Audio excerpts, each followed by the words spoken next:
He's back. Paul Moses. Is it Paul the preacher?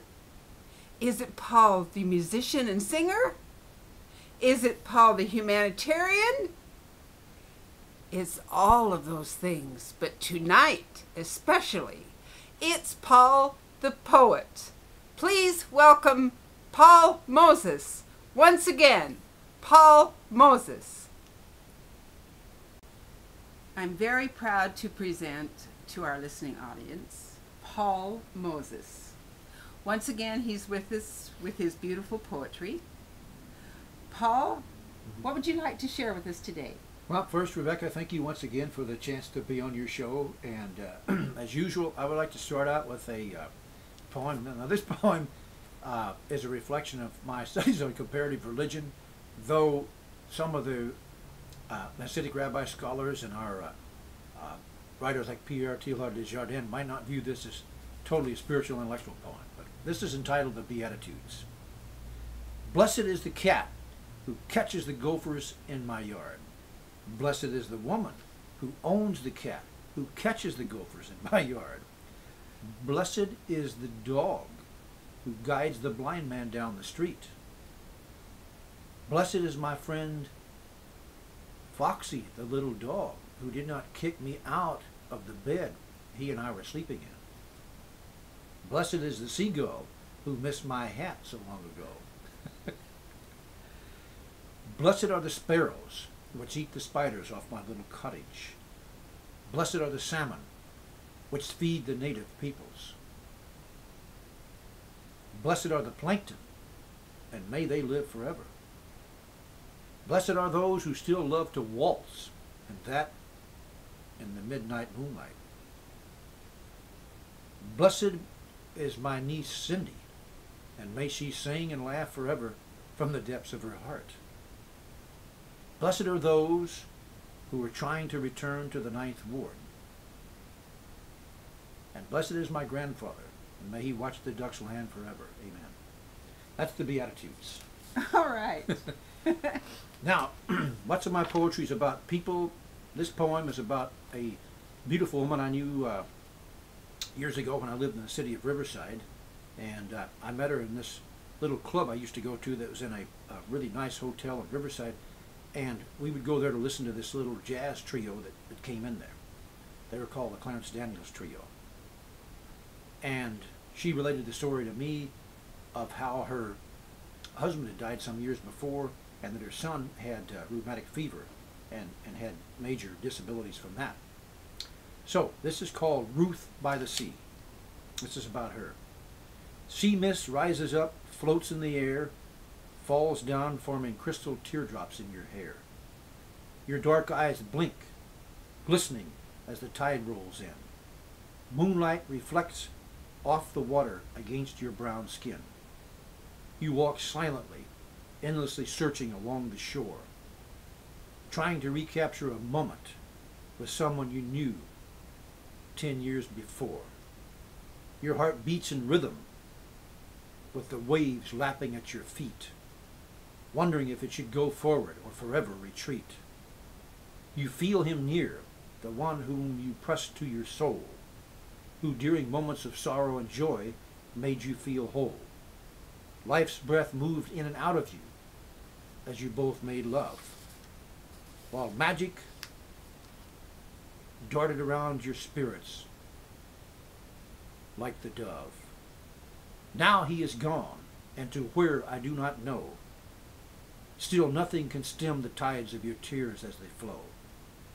Your heart swells up, pounding against your dark breasts as you stumble through the night, a beautiful brown heron fallen from its mother's nest. That is for Ruth. And I hope at this stage in her life she's found peace of mind and joy in the loss and is in recovery into her joy. But that seems that a lot of my poetry is about women, either my grandmother or my mother or women I've known or other relatives. Maybe 80% of it is about women. And probably because I had a strong mother, Rebecca, a very strong hillbilly mother who was a union organizer. And so I think that's probably one of the inspirations for my poetry. So here's another poem entitled In My Sister's Heart. Now this poem is about a woman I know who has dreams which fit with her talent. She's a singer-songwriter. And this was inspired by her. This is called In My Sister's Heart. She speaks to me concerning a dream. I listen closely. Here in my heart are the words of freedom. Can you hear them? Yes, I heard them before you spoke them. I saw them in the tears which fell from your eyes. No black veil do I bring you, sister, only these words of love. Write, sing, dance the tango, and fly like an eagle. That's to my singer-songwriter sister. Now, here's another poem. This has to do with the tango, Rebecca. We were talking about the tango. Rebecca's a wonderful tango dancer. I've had the pleasure of dancing with her many times. So this is to all my tango sisters. And gentlemen that have never done the tango, listen, because you will see in here why most women do the tango and why men who understand the tango do it. Golden tango shoes. She looks in her mirror as she puts on just a touch of rouge and lipstick in a classical shade of red. Now her dress comes across her just so hair and falls across her shoulders and then down around her legs. In this moment, all of this is for her and nobody else. The necklace is clasped around her neck while the feeling inside her begins to stir. This intimation of immortality, which takes her so deep inside herself, cannot be denied. This desire to get to that place where time stands still while she dances and becomes one with the Spirit. For one day soon, she knows she will get them, those golden tango shoes. To all my tango sisters, and the ones that always give me the positive reinforcement, wonderful lead, Paul. And I'm thinking, your mother raised you right. You are a wonderful lead. Thank and you, that's Rebecca. a very good understanding of the joy of the dance, the feeling and the joy, the painting of the music with your own body. Absolutely.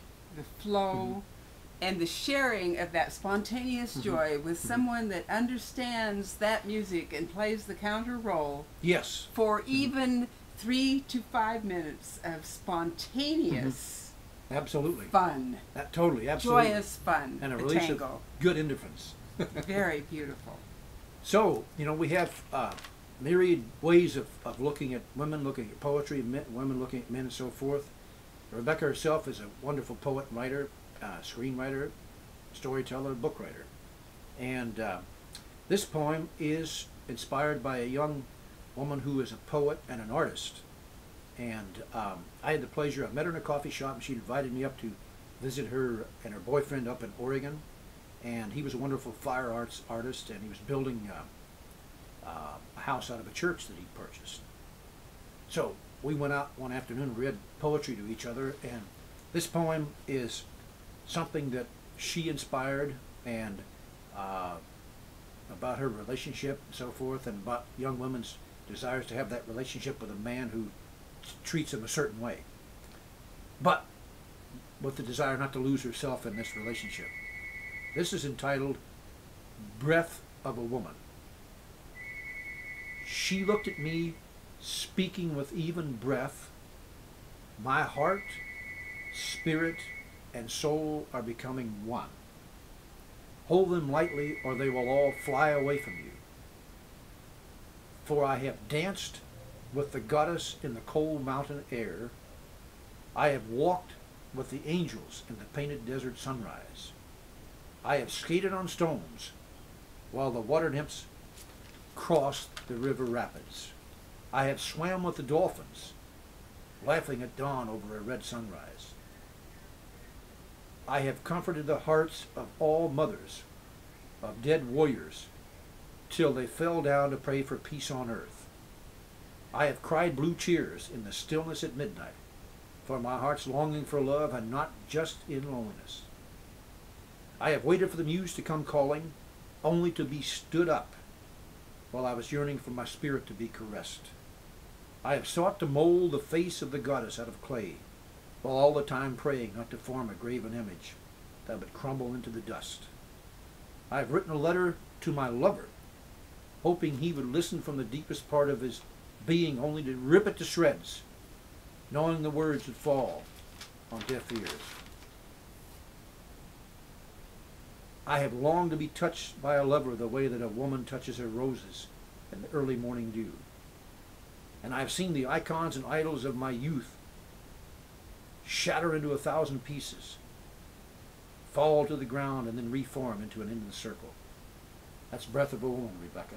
That's really beautiful. Thank you. That's really beautiful. Mm-hmm. I want to thank you, Paul, for sharing this with us. Paul has shared his poetry in some very sophisticated places, much more sophisticated than my show, so I'm really honored to have you here.